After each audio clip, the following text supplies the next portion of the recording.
யோபு 42ஆம் அதிகாரம் 10ஆம் வசனத்தை வாசிக்கிறோம். யோபு தன் சிநேகிதனுக்காக வேண்டுதல் செய்த போது கர்த்தர் அவன் சிறையிருப்பை மாற்றினார். யோபுக்கு முன்னிருந்த எல்லாவற்றை பார்க்கிறோம் இரட்டத்தனையாய் கர்த்தர் அவனுக்கு தந்தளினார். யோபுவின் முன்னிலைமை பார்க்கிலும் அவருடைய பின்னிலைமை தேவன் ஆசீர்வதித்தார். யோபு தன் சிநேகிதனுக்காக ஜெபம் பண்ணும்போது கர்த்தர் யோபுவினுடைய சிறையிருப்பை மாற்றினார். நமக்கெல்லாம் பிரச்சனை போது நம்ம பிரச்சனையே தான் நம்ம பெருசா சொல்லுவோம். ஆனா யோபுக்கு பல பிரச்சனை. அந்த பிரச்சனைகள் மத்தியில இன்னொரு ஆளுடைய பிரச்சனைக்காக யோபு என்ன பண்றாரு? ஜெபம் பண்றாரு. இன்னொரு ஆளுடைய பிரச்சனைக்காக யோபு ஜெபம் பண்ணும்போது தன்னுடைய பிரச்சனையிலிருந்து கர்த்தர் தன்னை விடுவித்ததாக அந்த யோபு சொல்கிறார். தனக்கு பிரச்சனை இருக்கு, தன்னுடைய பிரச்சனை தான் பெருசா பேசுவோம். எங்களுக்கு இவ்வளவு பிரச்சனை இருக்கு, இவ்வளவு சிறையிருப்பு இருக்கு, இவ்வளவு நிந்தை இருக்கு அப்படின்னு. தனக்கு 1000 பிரச்சனை இருக்கட்டும், அந்த பிரச்சனைகள் மத்தியில மற்றவருடைய பிரச்சனைக்காக யோபு ஜெபம் பண்ணும்போது கர்த்தர் யோபுடைய பிரச்சனை எல்லாம் நீக்கி போட்டாங்க. அதுதான் யோபு தன் சிநேகிதனுக்காக ஜெபிக்கும் போது கர்த்தர் யோபுடைய சிறையிருப்பை மாற்றினார். இந்த யோபு என்ன சிறையிருப்பு? இதற்கு முன்பதாக யோபு அவர் எப்படி வாழ்ந்தாரு? அவரு ஊட்ஸ் தேசத்துல ஒரு மகா பாரி குடித்தனக்காரன். இது யோபு மிகுந்த ஐஸ்வர்யவான். உலகத்துல நம்பர் 1 கோடீஸ்வரர் அவர் தான். யோபு 1ஆம் அதிகாரம் 3ஆம் வசனத்துல உலகத்துல நம்பர் 1 கோடீஸ்வரன் இந்த யோபு தான். கிழக்கத்திய புத்தகங்களிலே யோபு ஐஸ்வர்யவானா இருந்தான் என்றாங்க வேதத்தில் எழுதப்பட்டிருக்கு. யோபு மிகுந்த ஒரு ஐஸ்வர்யவான். அவன் இருந்த நாட்கள்ல அவனை போல ஒரு ஐஸ்வர்யவான் இல்லை. யோபு மாத்திரமே ஒரு ஐஸ்வர்யவான். இந்த யோபு மிகுந்த ஐஸ்வர்யவானா இருக்கிறதுனால தான் பிசாசு தேவனுடைய பிள்ளை இப்படி ஒரு ஐஸ்வர்யவானா இருக்கிறானே அப்படின்றதுல அவன் மேல கண் போட்டு பொறாமை கொண்டு வயிற்றெரிச்சல் கொண்டு யோபுவை பல விதங்களிலே சோதித்ததை நாம் பார்க்கிறோம். யோபுக்கு இந்த எல்லாம் யோபு விட்டு போச்சு. பிள்ளைங்க, சொத்து, ஆஸ்தி எல்லாம் அவனை விட்டு போச்சு. சரீரத்தில் இருக்கக்கூடிய சுகம் எல்லாம் போச்சு. யோபுடைய ஜீவனை தவிர மற்ற எல்லாம் யோபு விட்டு போனதாக நம்ம இடத்துல பார்க்கிறோம். அப்போ இந்த மாதிரி சூழ்நிலையில தான் யோபு அங்கே தன்னுடைய சிநேகிதருக்காக ஜெபிக்கக்கூடிய ஒரு இடத்துல இருக்கிறார். தனக்குள்ள எல்லாவற்றையும் இழந்து போயிட்டாரு. தனக்கு இருக்கக்கூடிய சொத்தை இழந்து போயிட்டாரு. தனக்கு இருக்கக்கூடிய ஆஸ்தி இழந்து போயிட்டாரு. தனக்கு இருக்கக்கூடிய சரீர சுகத்தை இழந்து போயிட்டாரு. மரணத்தோடு போராடி கொண்டிருக்கிறார். இப்படி ஒரு போராட்டமான சூழ்நிலையில தன் சிநேகிதருக்காக யோபு ஜெபம் பண்ணக்கூடிய இடத்துல இருக்கிறார். நீங்க பல விதமான சோதனையில உடல் எல்லாம் கொப்பளம், அது உங்களுக்கு சொல்லியதுக்கு நேரம் சரியா இருக்கு அப்படின்ற இடத்துல அவ்வளவு வேதனைகள் மத்தியில் இன்னொரு ஆளுக்காக நம்ம ஜெபம் பண்ணுவோமா? அப்படி ஜெபம் பண்ண ஒரு மனுஷன் தான் யோபு. அவன் தன் சிநேகிதருக்காக ஜெபிக்கும் போது கர்த்தர் அவனுடைய சிறையிருப்பை மாற்றினான். பிசாசுக்கு என்னன்னா தன்னுடைய ஜனங்க தான் உலகத்துல நம்பர் 1 கோடீஸ்வரனா இருக்கணும் அப்படின்றது அவனுடைய எண்ணம்.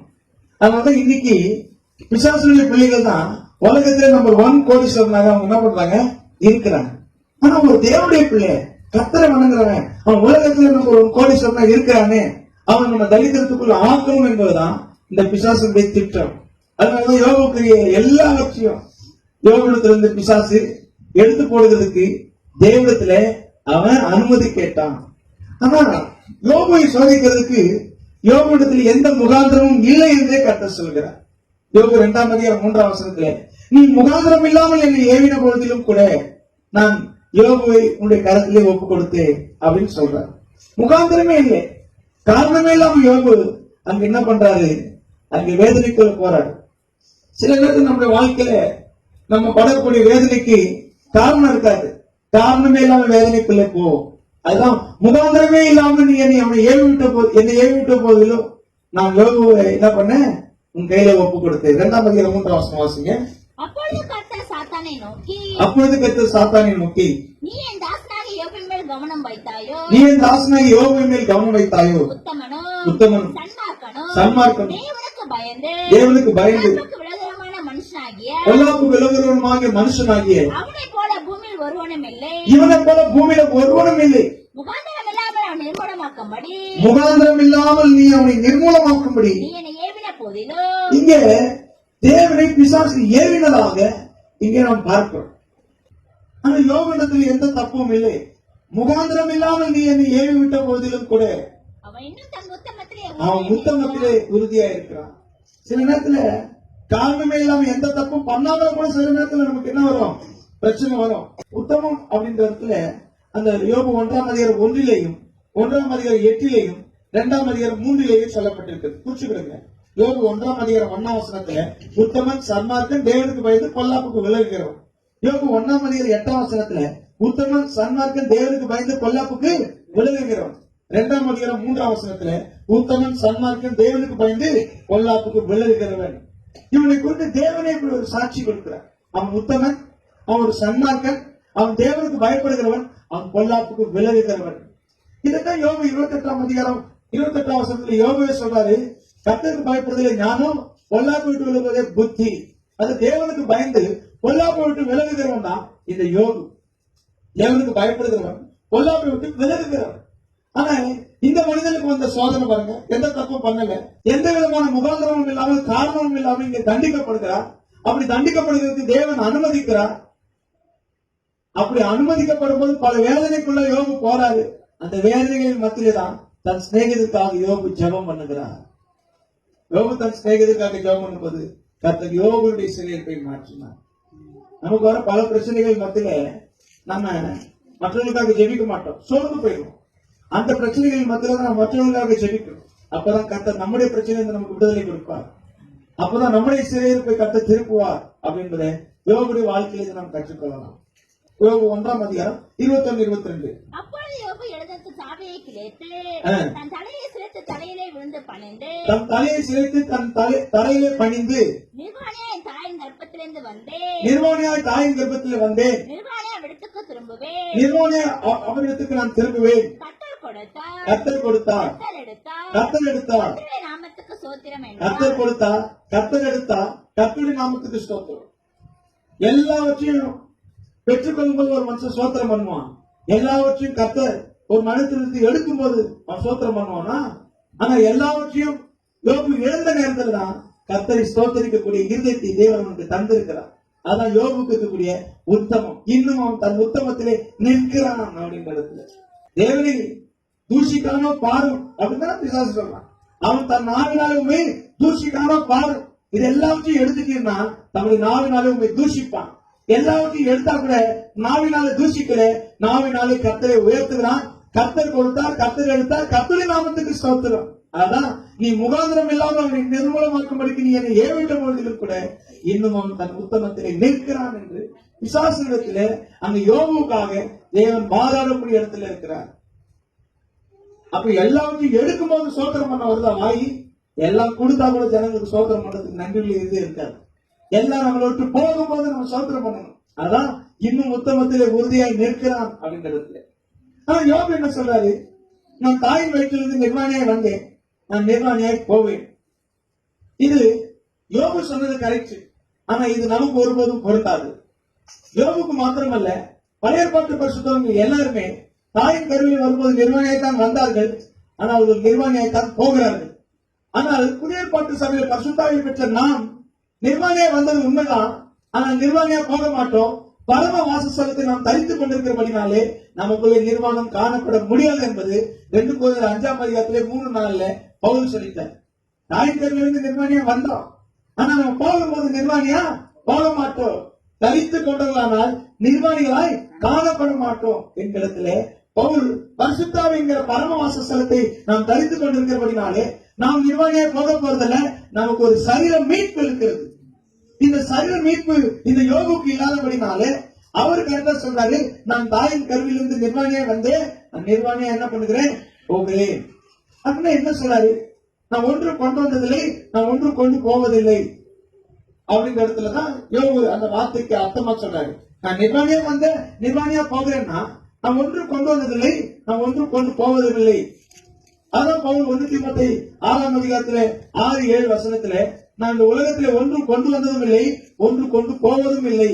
உண்ண உணவும் உடுக்க உடையும் இருக்க இடமும் இது வந்தா போதும். இதுக்கு மிஞ்சினது நமக்கு பிரச்சனையா தான் இருக்கும். போதும் என்கிற மனதுடனே கூடிய தேவ பக்தியே மிகுந்த ஆதாயம். போதும்னு இன்னைக்கு நான் சொல்லிருக்கிறீங்களா? போதும்னு சொல்லிட்டா இன்னைக்கு ஒரு பிரச்சனையே இல்லையே. சாப்பிடறதுக்கு சாப்பாடு, உடுத்துறதுக்கு துணி, இருக்கிறதுக்கு ஒரு இடம், இதுவே போதும் என்னக்கூடிய தேவ பக்தி தாங்க மிகுந்த ஆதாயம். இதுக்கு மேல மனிதன் ஆசைப்படுறதுனாலதான் பல தீமைக்கு அது வழிவகுக்கக்கூடிய இடத்துல இருக்கு. நீங்க உண்ண உணவு, உடுக்க உட, இருக்க இடம், இதுவே போதும் என்று இருக்க நம்ம கடவுள். அதுதான் உண்ண உணவு, உடுக்க உட, இருக்க இடம், இதுவே போதும் என்று இருக்க கடவுள். லூக்கா 14ஆம் அதிகாரத்துல 19ஆம் வசனத்துல ஒரு ஐஸ்வர்யவானை குறித்து பார்க்கிறோம். அவன் தீமை செஞ்சான்னு நம்ம வேதத்துல பார்க்க முடியாது. அவன் நன்மையை மாத்திரம் அனுபவித்தான்னு நம்ம வேதத்துல பார்க்கிறோம். தீமை செய்யாத ஒரு ஐஸ்வர்யவான், நன்மையை மாத்திரம் அனுபவித்த ஒரு ஐஸ்வர்யவான், அவன் பாதகத்துல வேதனைப்படுகிறானே. அப்ப அவன் என்ன தீமை செஞ்சான்னு போடல, அவன் நன்மையை மாத்திரம் அனுபவிச்சான்னு வேதத்துல இருக்குது. அப்ப தீமை செய்யாத ஒருவன் வெறும் நன்மையை மாத்திரம் அனுபவிக்கிறதுக்கு ஒருத்தன் பாதகத்துக்கு போறான்னா சுகபோகமாய் வாழ்கிறவன் உயிரோட செத்தவன். சில பேர் சொல்லுவாங்க, நான் யாருக்கு எந்த துரோகமும் பண்ணல அப்படின்னு.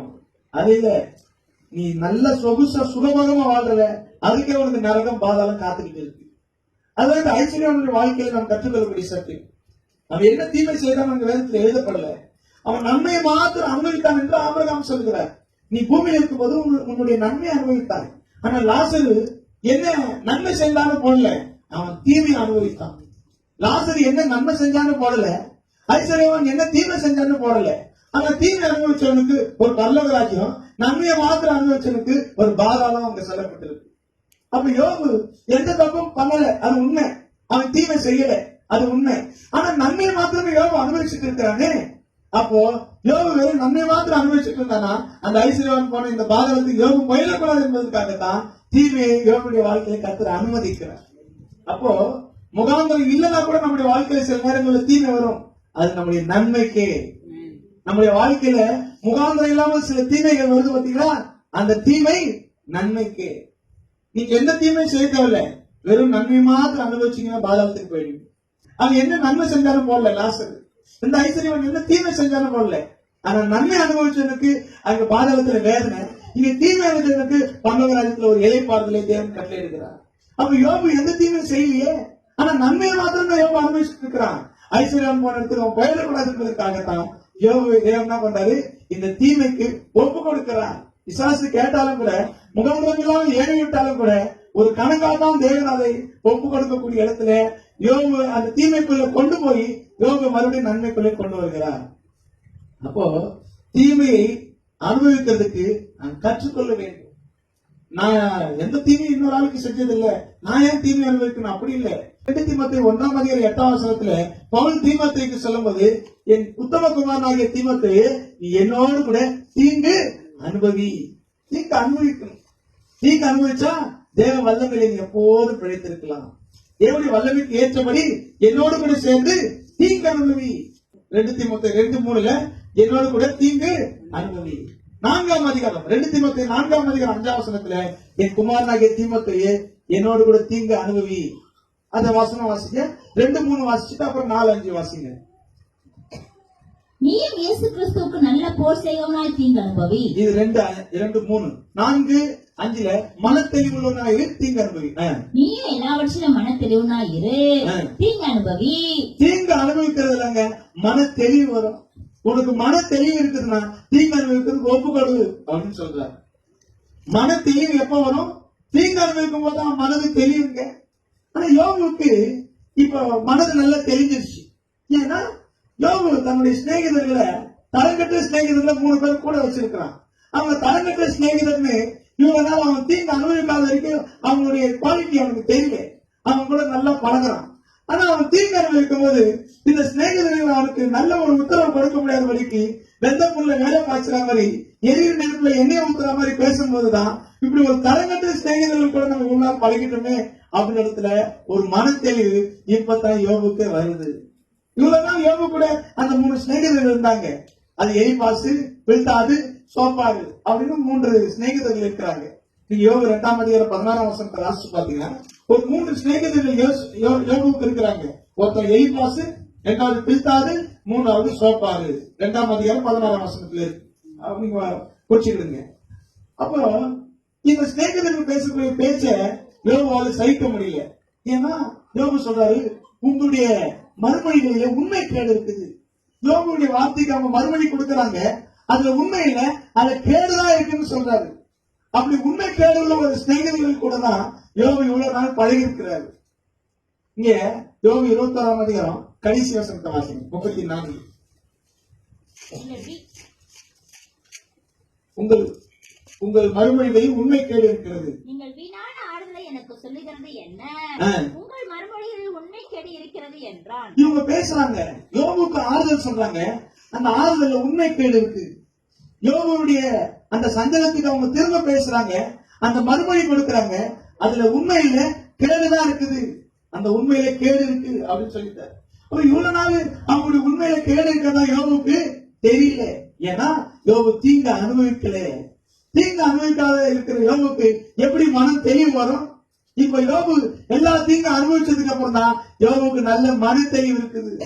இவ்வளவு நாள் தலைகட்ட நண்பர்களை தான் கூட வச்சுக்கிட்டு இருந்தோமா அப்படின்னு இடத்துல இப்பதாங்க யோபுக்கு அங்க நல்ல மன தெளிவு வருது. இதற்கு யோபுக்கு மன தெளிவு இல்லை. இப்பதான் யோபுக்கு என்ன பண்ணுது? ஒரு நல்ல மன தெளிவு வருது. அப்ப தீங்கு அனுபவிக்கும் போதுதான் மன தெளிவு வரும். தீங்கு அனுபவிக்கிற நேரத்துலதான் ஒரு மனிதருக்கு மன தெளிவு. தீங்கு அனுபவிக்காத பட்சத்துல அவனுக்கு எந்த மன தெளிவும் வராது. அப்ப இந்த சிநேகிதர்கள் 3 பேர் யோபுடைய சிநேகிதர்கள். ஒருத்தர் எலிபாசு, ஒருத்தர் பில்தாது, அப்புறம் சோப்பார். இவங்க 3 ரவுண்டா யோபுவோடு கூட அங்க வாக்குவாதம் பண்றாங்க. முதல்ல 1ஆம் அதிகாரம் 2ஆம் அதிகாரம் என்பது கர்த்தரும் சாத்தானும் அங்கே பேசக்கூடிய அந்த சம்பவங்கள் 1ஆம் அதிகாரம் 2ஆம் அதிகாரத்துல நம்ம பார்க்கிறோம். கர்த்தரும் சாத்தானும் பேசக்கூடிய 3ஆம் அதிகாரத்துல யோபு அங்கே தன்னுடைய வார்த்தையை விவரிக்கக்கூடிய இடத்துல இருக்கிறார். 4ஆம் அதிகாரமும் 5ஆம் அதிகாரமும் இந்த எலிபாசு அவன் யோபுடைய முதல் சிநேகிதன் எலிபாசு. 4ஆம் அதிகாரம் 5ஆம் அதிகாரத்துல யோபுக்கு தன்னுடைய வார்த்தையை அவன் எடுத்துரைக்கிறான். 4ஆம் அதிகாரம் 5ஆம் அதிகாரம். இந்த 6ஆம் அதிகாரம் 7ஆம் அதிகாரம் தன்னுடைய வாக்குக்கு எதிர்மறையாக பேசின இந்த எலிபாசுக்கு திரும்ப யோபு உத்தரவுப்படுத்துறாரு. அதான் இந்த 6ஆம் அதிகாரம் 7ஆம் அதிகாரம். 7ஆம் அதிகாரம் பேசினதுக்கு அப்புறம் 8ஆம் அதிகாரத்துல இந்த பில்தாது யோபுக்கு விரோதமா என்ன பண்றான்? பேசுறான். 8ஆம் அதிகாரம் இந்த பில்தாது பேசினதுக்கு அப்புறம் 9:10 யோபு திரும்ப அந்த பில்தாதுக்கு என்ன பண்றாரு? மறுமொழி கொடுக்கிறாரு. மறுமொழி கொடுத்தன 3வது சிநேகிதன் என்ன பண்றான்? இவங்க 2 பேர்கிட்ட நீ பேசினே, இப்ப என்கிட்ட பேசணும். 11ஆம் அதிகாரத்துல சோபாரு யோபுக்கு விரோதமா என்ன பண்றான்? பேசுறான். சோபாரு பேசுறான். இந்த சோபாரு பேசினா மட்டும் யோபு கொஞ்சம் அதிகமா கூட வாக்கு கொடுக்கிற அளவுக்கு 12ஆம் அதிகாரம் 13ஆம் அதிகாரம் 14ஆம் அதிகாரம் எல்லாம் இந்த சோபாருக்கு விரோதமா யோபு பேசக்கூடிய ஒரு வார்த்தையா இருக்கு. அதுக்கப்புறம் எலிபாசு 2வது ரவுண்டா இந்த யோபுக்கு விரோதமா என்ன பண்றாரு? பேசுறதுக்கு வராது. 15ஆம் அதிகாரத்துல எலிபாசு 2வது, ஃபர்ஸ்ட் எலிபாசு, அப்புறம் பில்தாது, அப்புறம் சோபாரு பேசி முடிச்சதுக்கு அப்புறம் மறுபடியும் எலிபாசு என்ன பண்றாரு? 2வது ரவுண்டு கட்டுறாரு யோபுவை. 15ஆம் அதிகாரத்துல 2வது ரவுண்டு கட்டினதுனால யோபு 16-17 இந்த எலிபாசுக்கு மறுபடியும் என்ன பண்றாரு? மறுமொழி கொடுக்கிறாரு. 18ஆம் அதிகாரத்துல அங்க பில்தாது மறுபடியும் ரவுண்டு கட்டுறாரு. 2வது ரவுண்டு பில்தாது வராரு. எலிபாசு 2வது ரவுண்டு பார்த்தாங்க, நான் வர 2வது ரவுண்டு பில்தாது 2வது ரவுண்டு. 18ஆம் அதிகாரத்துல அங்க யோபுக்கு விரோதமா என்ன பண்றாரு? வராரு. பில்தாது வராரு. 19ஆம் அதிகாரத்துல யோபு இந்த பில்தாதுக்கு விரோதமா மறுபடியும் என்ன பண்றாரு? பேசுறாரு. 20ஆம் அதிகாரத்துல இங்க சோப்பாரு 2வது முறை என்ன பண்ற? 2வது ரவுண்ட்ல சோப்பாரு 3வது ஆளு, 3வது சிநேகிதன் சோப்பாரு அவங்க யோபுக்கு விரோதமா அங்க பேசக்கூடிய இடத்துல வராரு. அதுக்கப்புறம் 21ஆம் அதிகாரத்துல யோபு மறுபடியும் என்ன பண்றாரு? இந்த சோப்பாருக்கு விரோதமா பேசுறாரு. 22ஆம் அதிகாரத்துல மறுபடியும் எலிபாசு 3வது ரவுண்டு கட்டுறாரு. இதான் எலிபாசு 22ஆம் அதிகாரத்துல 3வது முறை என்ன பண்றாரு? பேசுறாரு. ஆனா இவ்வளவு முறை பேசினாலும் யோபுக்கு எந்த ஆறுதல் அவங்களால சொல்ல முடியல. அதுதான் 21ஆம் அதிகாரத்துல சொல்லிட்டாரு, உங்க மறுமொழிகள்ல உண்மை கேடு இருக்குன்னு. 21 கடைசியில சொல்லிட்டாரு, உங்க மறுமொழிகள்ல உண்மை கேடு இருக்கு. 22 எலிபாஸ் வந்ததுக்கு அப்புறம் இங்க 23, 24 அப்படின்ற வசனங்கள்ல யோபு பேசுறாரு. 25 கடைசியா பில்தாது வராரு. அதுக்கப்புறம் சோப்பாரு ரவுண்டு கொடுக்கவே இல்லை யோபு. அதுக்கப்புறம் 26, 27, 28, 29, 30, 39 வரைக்கும் யோபு தான் பேசுறாரு. ஏன்னா விட்டா இன்னொருத்தர் இருக்கிற 3வது ரவுண்டு கட்டிடுவான். அதுக்குள்ள அவன் 3வது ரவுண்டு கட்டுறதுக்குள்ள ஒரு 6 அதிகாரத்தை போட்டு நான் அவனோட ரவுண்டு கட்டிடுறேன் அப்படி யோபு 31 அதிகாரங்கள் பேசினதுக்கு அப்புறம் அந்த சோப்பாருக்கு பதிலா 7 ரவுண்டு கட்டுறான். ஒரே ரவுண்டு தான் 7 அதிகாரத்தை போட்டு கட்டி விட்டுறான். 32, 33, 34, 35, 36, 37 இத்தனை அதிகாரங்கள் எழுதி போட்டு ரவுண்டு கட்டினதுக்கு அப்புறம் 38ஆம் அதிகாரம் 1ஆம் வசனத்துல யோபு தன் பார்வைக்கு அவன் நீதிமாக இருந்தபடினால அவன் யாரும் அசைக்க முடியல. 38:1 கர்த்தர் பலத்த பெருங்காற்றில் இறங்கி யோபுக்கு உத்தரவாய் பேசுறார். ஆலோசனை அந்தகாரப்படுத்துகிற இவன் யார் அப்படின்னு யோபு குறித்து பேசும்போது 38ஆம் அதிகாரத்துல கர்த்தர் யோபுவோடு கூட பேசுறார். பெருங்காற்றில் இறங்கி, யோபுவே எனக்கு நீ செவி கொடு, நான் பேசுறேன் அப்படின்னு சொல்லிட்டு கர்த்தர் 38ல யோபுவோடு கூட பேசுறார். இந்த 39ஆம் அதிகாரம் சிருஷ்டிகளை கொண்டு கர்த்தர் யோபுவோடு பேசுறார். 39ஆம் அதிகாரம் 1ஆம் வசனத்துல ஒரு வரையாடை பற்றி அங்க யோபுக்கு சொல்லுகிறாரு. ஒரு மானை பற்றி அங்க யோபுக்கு சொல்றாரு. 39:5ஆம் வசனத்துல ஒரு காட்டு கழுதையை பத்தி யோபுக்கு அதுல இருந்து ஒரு சத்தியத்தை சொல்றாரு. 39ஆம் அதிகாரத்துல 9ஆம் வசனத்துல ஒரு காண்டாமிருகத்தை பத்தி யோபுக்கு ஒரு சத்தியத்தை சொல்றாரு. அங்க 39:13ஆம் வசனத்துல ஒரு தீக்குருவியை பற்றி யோபுக்கு ஒரு சத்தியத்தை சொல்றாரு. சிருஷ்டிகளை கொண்டு யோபுக்கு சத்தியத்தை வெளிப்படுத்துகிறாரு. 13க்கு பிறகு ஒரு 19ல ஒரு குதிரை கொண்டு யோபுக்கு தேவன் தன்னுடைய சத்தியத்தை என்ன பண்றாரு, வெளிப்படுத்துறாரு. குதிரைக்கு பிறகு 26ஆம் அதிகாரத்துல ஒரு ராஜாலியை பற்றி அங்க ஒரு பறவை ராஜாலி, அந்த பறவை கொண்டு யோபுக்கு ஒரு சத்தியத்தை சொல்கிறார். 27ல ஒரு கழுகை கொண்டு யோபுக்கு தேவன் ஒரு சத்தியத்தை சொல்கிறார். 40ஆம் அதிகாரத்துல யோபுவே நீ உன்னை நீதிமானாக்கும்படிக்கு என் நியாயத்தை அவமாக்குவாயே 8ஆம் வசனத்துல சொல்றாரு. நீ உன்னை நீதிமானாக்குறதுக்கு என்னுடைய நியாயத்தை அவமாக்குவாயா அப்படின்னு சொல்லிட்டு 15ஆம் வசனத்துல ஒரு பிகமோத் என்கிற ஒரு மிருகத்தை வச்சு யோபுக்கு அங்க என்ன பண்றாரு, ஒரு சத்தியத்தை வெளிப்படுத்துறாரு. 41ஆம் அதிகாரம் 1ல இருந்து கடைசி வரைக்கும் லிவியாதான் என்கிற ஒரு பாம்பை கொண்டு யோபுக்கு அங்க சில விஷயங்கள் தேவன் தன்னுடைய பராக்கிரம தன்னுடைய கிரியைகளை குறித்து யோபுவோடு கூட என்ன பண்றாரு 41ஆம் அதிகாரத்துல பேசுறாரு. 42ஆம் அதிகாரத்துலதான் யோபு கர்த்தருக்கு பிரதித்திரமாக 42:1 இப்பொழுது தேவன் எல்லாவற்றையும் செய்கிறதுக்கு வல்லமையுள்ளவர், நீ செய்ய நினைத்தது ஒருபோதும் தடைப்படாது, எனக்கு தெரியாததை நான் அளக்குனேன், நாங்க பேசினதெல்லாம் ஏதோ உளறிட்டோம் அப்படின்னு டிக்ளேர் பண்ற வரைக்கும் தேவன் நம்ம விட மாட்டார் என்பது யோபுடைய வாழ்க்கை நாம் கற்றுக்கொண்டது. இப்ப சொல்றாரு, என் தாசனாக யோபு நிதானமாய் பேசுகிறான். ஒவ்வொரு அதிகாரங்களும் நிறைய பேசினார் யோபு. அப்பதான் கடவுள் நீ என்ன அறிவில்லாமல் ஆலோசனை அந்தகாரப்படுத்துகிற இவன் யாரும் அவங்க பார்த்து கேட்கிற, நீ ஆலோசனை அந்தகாரப்படுத்துறிய, நீ உன்ன நீதிமானாக்கும்படிக்கு ஏன் அவமாக்கு பேசிக்கிட்டே இருக்கும்போது சொல்றாரு. கையெடுத்து வாயை பொத்திக்கிட்டதுக்கு அப்புறம் யோபு நிதானமா பேசலாம் அப்படின்றது தேவன் எப்படி இருக்கு வருது. இதுதாங்க நம்ம எடுத்து கையெடுத்து வாயில பொத்திக்கும் போது தாங்க தேவனுடைய நீதியை நம்ம அறிந்து கொள்ள முடியும். பேசாது இருந்தால் மூடனும் ஞானி ஆவான். அது நீதிமன்ற 17 கடைசியில பேசாத மூடனும் ஞானி ஆவான். நம்ம பேசிட்டே இருக்கும்போது தேவனுடைய நீதியை அறிந்து கொள்ள முடியாது. நம் கையெடுத்து வாயில பொத்திட்டு நம்ம தாழ்ந்தும் போதுதான் தேவனுடைய நீதி வெளிப்படும். இயேசு மைக்கத்திருக்கிறவனுக்கு முன்பதாக பேசாத ஒரு ஆட்டை போல என்ன பண்ணாரு, அவர் ஒப்பு கொடுத்தார். அவருடைய நீதி அங்கே வெளிப்பட்டது. பேசாத இருக்கிற ஆட்டை போல இயேசு ஒப்பு கொடுத்தபடினாலே அவருடைய நீதி அங்கே வெளிப்பட்டது. ஆனா பேசிக்கிட்டே இருந்தாலும் நமக்கு நீதி இருக்காது. நம்ம பேசாம ஒப்பு கொடுக்கும் போதுதான் நமக்கு நீதி கிடைக்கும். இப்ப 42 அதிகாரம் உங்களுக்கு சொன்னேன், உங்களுக்கு ஒரு கன்ஃபியூஷனா இருக்கும். அந்த 3 சிநேகிதர்களை பத்தி சொல்லும் போது மாத்தி மாத்தி சொன்னதுனால கன்ஃபியூஷனா இருக்கும். அதனால 3 சிநேகிதர்களும் 3 ரவுண்டு கட்டினாங்க என்பதை கரெக்டா அதிகாரப்பூர்வமா சொன்னேன். எலிபாசு முதல்ல எந்த அதிகாரத்துல பேசினாங்க, எலிபாஸ்னு போட்டுக்கிட்டு பக்கத்துல 4ஆம் அதிகாரம் 5ஆம் அதிகாரம் முதல் ரவுண்டு அப்படி போட்டு எலிபாஸ்னு போட்டு எலிபாஸ் முதல்ல பேசினது 4ஆம் அதிகாரம் 5ஆம் அதிகாரம், அதான் முதல் ரவுண்டு. அப்புறம் எலிபாஸ் 2வது ரவுண்டுல எங்க வர்றாருன்னா 15ஆம் அதிகாரத்துல எலிபாஸ் 2வது ரவுண்டுல வர்றாரு. 4ஆம் அதிகாரம் 5ஆம் அதிகாரத்துல முதல் ரவுண்டு கட்டிட்டு 2வது ரவுண்டு யோபு கிட்ட பேசுறதுக்கு 15ஆம் அதிகாரத்துல வர்றாரு. 3வது ரவுண்டு 22ஆம் அதிகாரத்துலதான் எலிபாஸுக்கு 3வது ரவுண்டு கிடைக்குது. சரிங்களா? அப்ப 2வது சிநேகிதன் பில்தாது, அவர் முதல் ரவுண்டு 8ஆம் அதிகாரத்துல வராரு, யோபுக்கு விரோதமா மறுமொழி கொடுக்கிறது 8ஆம் அதிகாரத்துல. அதுக்கு பிறகு 18ஆம் அதிகாரத்துல இந்த பில்தாது என்ன பண்றாரு, ரவுண்டு வராரு. அப்புறம் 3வது ரவுண்டு 25ஆம் அதிகாரத்துல இந்த பில்தாது 3வது ரவுண்ட்ல யோபுக்கு விரோதமா பேசுறதுக்கு அங்க வராரு. அப்புறம் சோப்பாரு, அவர் 16ஆம் அதிகாரத்துல முதல் ரவுண்ட் வராரு. அதுக்கப்புறம் 20ஆம் அதிகாரத்துலதான் 2வது ரவுண்ட் வராரு. அதுக்கப்புறம் 3வது ரவுண்டு சோபாருக்கு கிடைக்கல. அதுக்கு பதிலா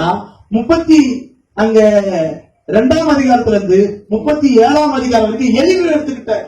இந்த சாப்பாடு 3வது ரவுண்டு கட்டத்துக்கு பதிலா எல்லிக்கு ஒரு ரவுண்டு கட்டி 7 அதிகாரத்தை எடுத்து யோபுக்கு விரோதமா அங்க என்ன பண்றாரு, தன்னுடைய வார்த்தையை எடுத்துரைக்கிறார். யோபுக்கு உத்தரவு சொல்றதுக்கு அந்த வார்த்தையை எடுத்துரைக்கிறார்.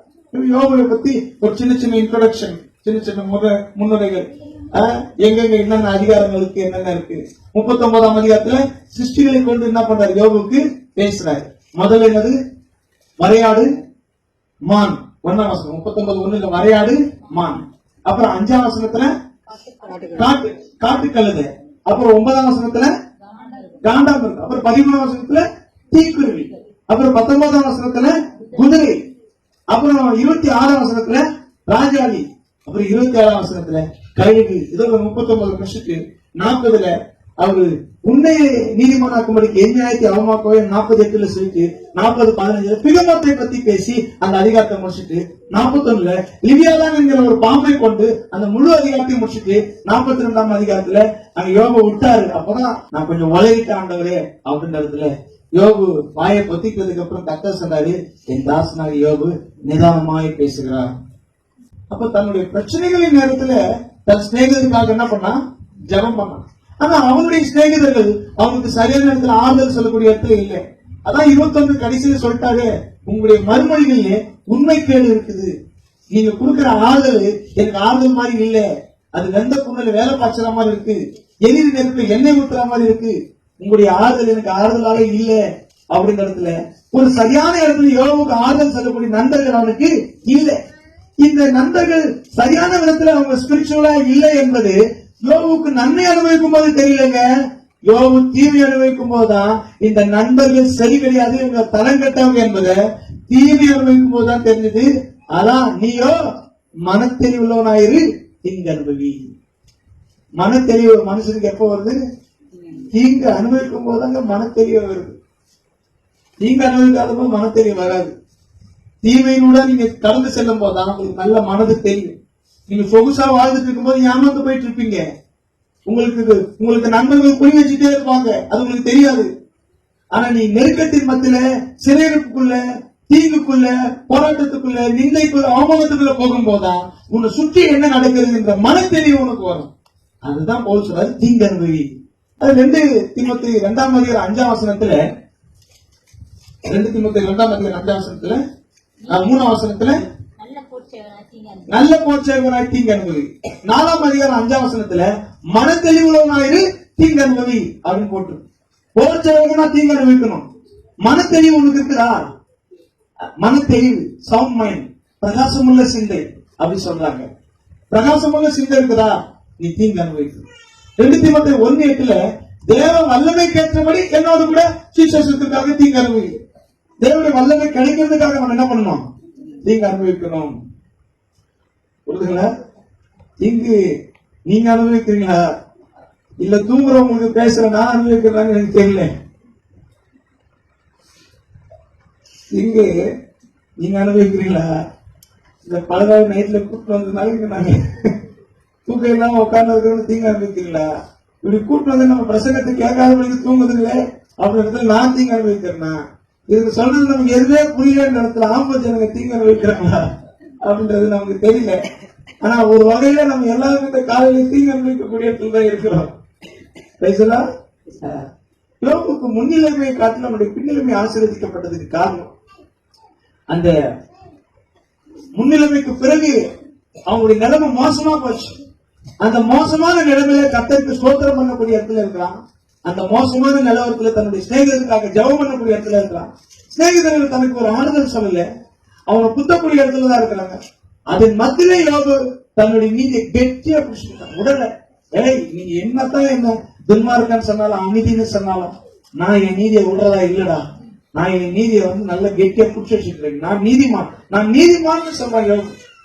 நீதியை கெட்டியா பிடிச்சி வச்சிருக்கிற ஒரு மனுஷங்கிட்ட போயிட்டு நீ அநீதிமான் துன்மார்க்கன்னு சொன்னாங்க எப்படி நம்புவான்? அவன் நீதியை கெட்டியா பிடிச்சி வச்சிருக்கான். அது வாசிங்க யோபு 27ஆம் அதிகாரம் 6ஆம் வசனத்துல யோபு தன் நீதி கெட்டியா பிடிச்சி வச்சிருக்கிறான் கையில. வாசிங்க, என் நீதியை கெட்டியாய் பிடித்திருக்கிறேன். நீ ஏன் பிடிச்சிக்க? உன் நீதியை கெட்டியா பிடிச்சி, என் நீதியை நான் கெட்டியா பிடிச்சிருக்கிறேன். 32ஆம் அதிகாரம் 1ஆம் வசனம், அதை நான் விட்டுவிடேன், அதை நான் விட்டுவிட மாட்டேன், விடாத பிடிச்சிக்கும்.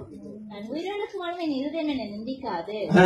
நான் இருக்கிற வரைக்கும், நான் உயிரோடு இருக்கிற வரைக்கும் என் இருதயம் என்னை நிந்திக்காது. ஏன்னா நான் எந்த பாவமும் செய்யல, எந்த அநியாயமும் செய்யல. ஆனா எனக்கு இப்படி ஒரு சம்பவம் நடந்திருக்கு, எனக்கு இப்படி ஒரு தீங்கு நேரிட்டு இருக்கு. எந்த அநியாயமும் செய்யல, ஆனா எனக்கு இப்படி ஒரு தீங்கு நேரிட்டு இருக்கு. அதனால நீ என்னுடைய நீதியை நான் கெட்டியா பிடிச்சிருக்கிறேன். எவனா என்ன துன்மார்க்க அநியாயக்காரன் பாவி மோசக்காரன் நாசக்காரன்னா நான் கத்திட்டு வெட்டக்கூடிய இடத்துல எனக்கு நீதி கையில கெட்டியா பிடிச்சி வச்சிருக்கேன். அதை நான் விட மாட்டேன். அதனால ஸ்நேகிதர்கள் 3 பேர் 3 ரவுண்டு கட்டினாலும் அவங்கதான் டயர்ட் ஆகணும்னே தவிர யோபு டயர்ட் ஆகல. புரியுதுங்களா? 3 பேரு சகோதரர்கள் 3 பேரு 3 ரவுண்டு கட்டுறாங்க. சோபார் மட்டும் 2 ரவுண்டு தான் கட்டினாரு, அதுக்கு டயர்ட் ஆயிட்டாரு. மத்த சகோதரர்கள் 3 பேரு 3 ரவுண்டு கட்டினாங்க, 2 பேரும் 3 ரவுண்டு கட்டினாங்க. அவங்க தான் டயர்ட் ஆனாங்க. யோபு டயர்ட் ஆன மாதிரி இல்ல. இவங்க கிட்ட பேசி நாம செத்துடக்கூடாது அப்படின்னு இடத்துல அவங்க இதுக்கப்புறம் பேசக்கூடாது, நம்ம அமைதியா இருந்துட்டாங்க. 32ஆம் அதிகாரம் 1ஆம் வசனம் வாசிங்க. யோபு தன் பார்வைக்கு நீதிமானாய் இருந்தபடியினால் யோபு தன் பார்வைக்கு நீதிமானாய் இருந்தபடியினால் அவனுக்கு அந்த 3 மனுஷரும் பிரதியுத்தரம் சொல்லி ஓய்ந்தார்கள். இதுக்கப்புறம் பேசுறதுக்கு அவங்களுக்கு வார்த்தை இல்ல, எனர்ஜியும் கிடையாது, விருப்பமும் கிடையாது. ஏன்னா அவன் தன் பார்வைக்கு நீதிமானா இருக்கிறான். யோபு உத்தமன் தான், சன்மார்க்கம் தான், தேவனுக்கு பயந்து பொல்லாப்புக்கு விலகிறவன் தான். ஆனா யோபுவை கர்த்தர் நீதிமான்னு சொல்லல. ஏன்னா அவன் தன் பார்வைக்கு நீதிமானா இருந்ததுனால நீதிமான் என்ற வார்த்தை மட்டும் யோபுக்கு தேவன் போடவே இல்லை. அவன் உத்தமன், அவன் சன்மார்க்கன், அவன் தேவனுக்கு பயப்படுகிறவன், அவன் பொல்லாப்புக்கு விலகுகிறவன். ஆனா தன்னை நீதிமான் சொன்னதுனால அவன் நீதிமான் இல்லை என்கிற தேவன் அவன் நீதிமான் அவனை சொல்லவே இல்லை. தன் பார்வைக்கு நீதிமானா இருக்கிறானே. சிநேகிதர்கள் பேசி பேசி டயர்ட் ஆயிட்டாங்க. அவங்க ரொம்ப இவனுக்கு ஆறுதல் சொல்ல வந்தாங்க. அப்புறம் இவன் பேச்சு கேட்டு அவங்க எதிர்மறையா பேசி அவனை இவங்க சூடேத்தி இவங்களை அவன் சூடேத்தி கடைசியா இவங்க தான் பொசிங்க போய் உட்கார்ந்து இருக்கிறாங்க. யோபு இவ்வளோ உடல் வேதனையும் கம்பீரமா பேசிட்டு நிக்கிற. இன்னும் யாருன்னா பேசுறதுக்கு வாங்குறாங்க. அப்பதான் யாரு? எலிபு பேசுறான். 7 அதிகாரம் பேசுறான். எலிபு பேசுனதுக்கு அப்புறம் கர்த்தர் யோபு பேச விடல, முட்டாயம் பேசினே கிடப்பான். அதனால எலிபு பேசினதுக்கு அப்புறம் இவனுக்கு நம்ம அதிகாரம் போடாதபடிக்கு அங்க 40, 41, 30, 38ல இருந்து 41 நாம இறங்கிடுவோம். கடவுள் இறங்கி அந்த அதிகாரத்தை அவர் ஆக்குப்பை பண்ணிட்டாரு. 39, 38, 39, 40, 41 கடவுள் இறங்கி பேசிட்டார். ஏன்னா இதுக்கப்புறம் பில்தாது பேசுனதுக்கு அப்புறம் சோபார் பேசுவான். சோபார் பேசுற அதுக்கப்புறம் இவனே பேசிட்டான். 7 அதிகாரம் 6 அதிகாரம். அதனால கர்த்தர் எலிகுவை கொண்டு பேசினாங்க. எலிகு பேசுனதுக்கு அப்புறம் எலிகுவுக்கு பதில் சொல்லக்கூடாது அப்படின்ற இடத்துல தான் இந்த தேவனே இறங்கி யோபு கிட்ட பேசிட்டார். எலிகு என்ன சொல்றான்? இவ்வளவு பேர் பேசுனீங்களே, எல்லாம் பேசி தயாரானதுக்கு அப்புறம் ஒரு சின்ன பையன் சொல்றான். ஒரு எலிகு வாலிபன், ராம் வம்சத்துல இருக்கக்கூடிய ஒரு எலிகு. அங்க யோபு 32ஆம் அதிகாரத்துல ராம் வம்சத்தானாகிய எலிகு.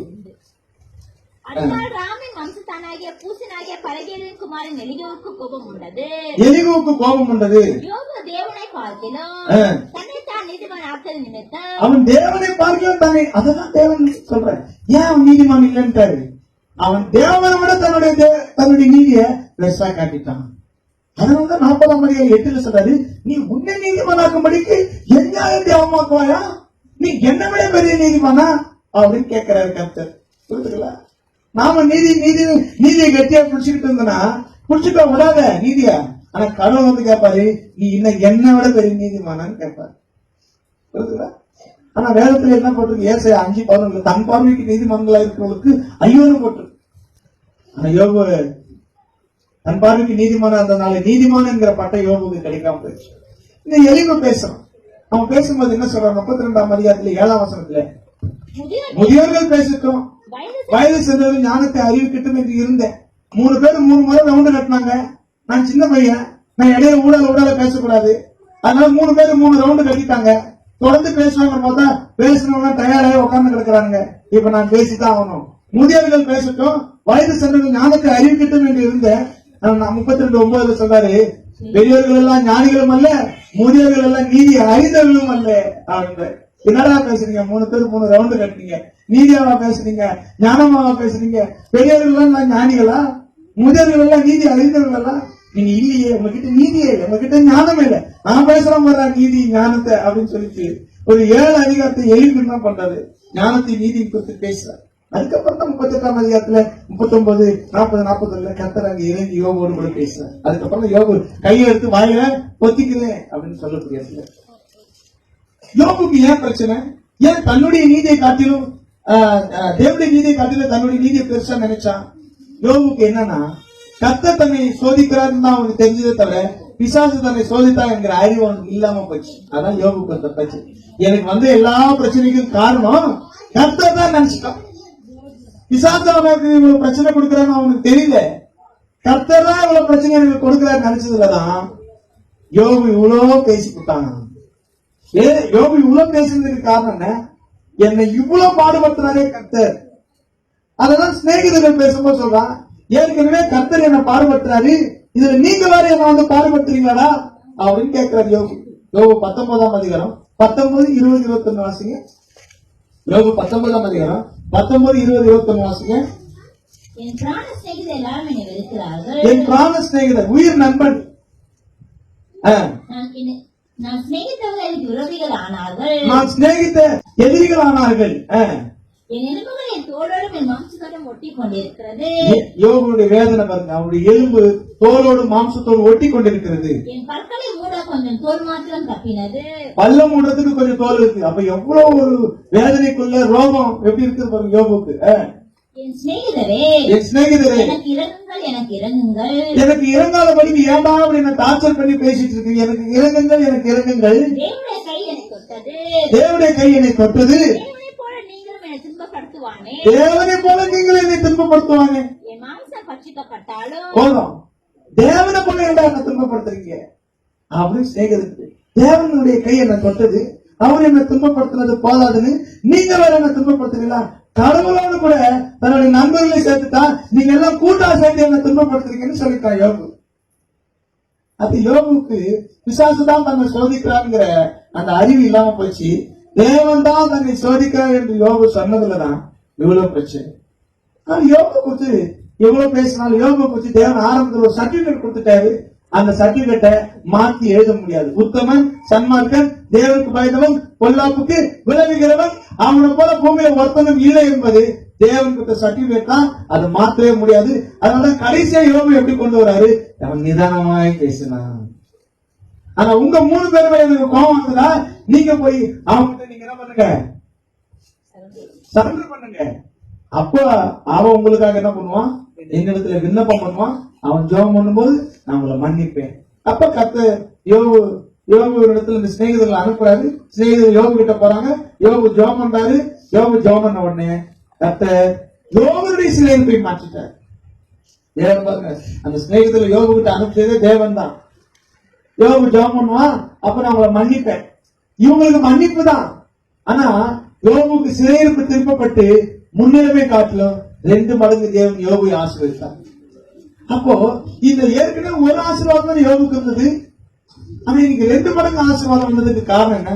யோபு அநியாயமா சம்பாதிக்கல, கஷ்டப்பட்டு சம்பாதிச்சபடினால போனதெல்லாம் அவனுக்கு திரும்ப வந்துச்சு. நீங்க அநியாயமா சம்பாதிச்சீங்கன்னா போனதுன்னா போச்சுதான், திருப்பி வராது. நீங்க கஷ்டப்பட்டு சம்பாதிச்சீங்கன்னா போச்சுன்னா கண்டிப்பா திரும்ப வரும். நீ அநியாயமா சம்பாதிச்சு நிறைய கட்டுக்கட்டா வச்சிருக்கலாம், இப்போ அது இருக்கிற மாதிரி இருக்கும், ஒரு நாள் போயிடும், ஒருபோதும் திரும்ப வராது.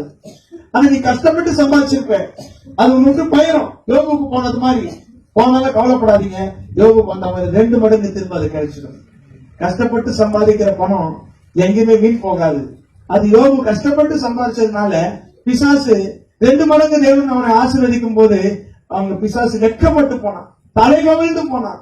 யோபுக்கு விரோதமாக எழுப்பின பிசாசும் யோபுக்கு விரோதமாக பேசின அந்த நண்பர்கள் எல்லாமே தலை கவிழ்க்கப்பட்டு போனார்கள். புரியுதுங்களா? அப்போ கஷ்டப்பட்டு உழைக்கிறது என்னைக்கு வீண் போகாது. அநியாயமா சம்பாதிச்சா போயிடும், அது திரும்ப வராது.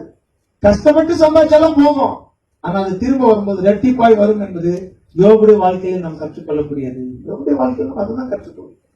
கஷ்டப்பட்டு உழைச்சு நம்ம கைவிட்டு போகும்போது நமக்கு கஷ்டமா தான் இருக்கும், அது திரும்ப நமக்கு கிடைக்கும் போது 2 மடங்கு நமக்கு கிடைக்கும் என்பது யோபுடைய வாழ்க்கையை. இழந்தது எல்லாம் யோபு திரும்ப என்ன பண்ணிட்டான்? வெற்றி கொண்டான். முழங்கால் படிட்டு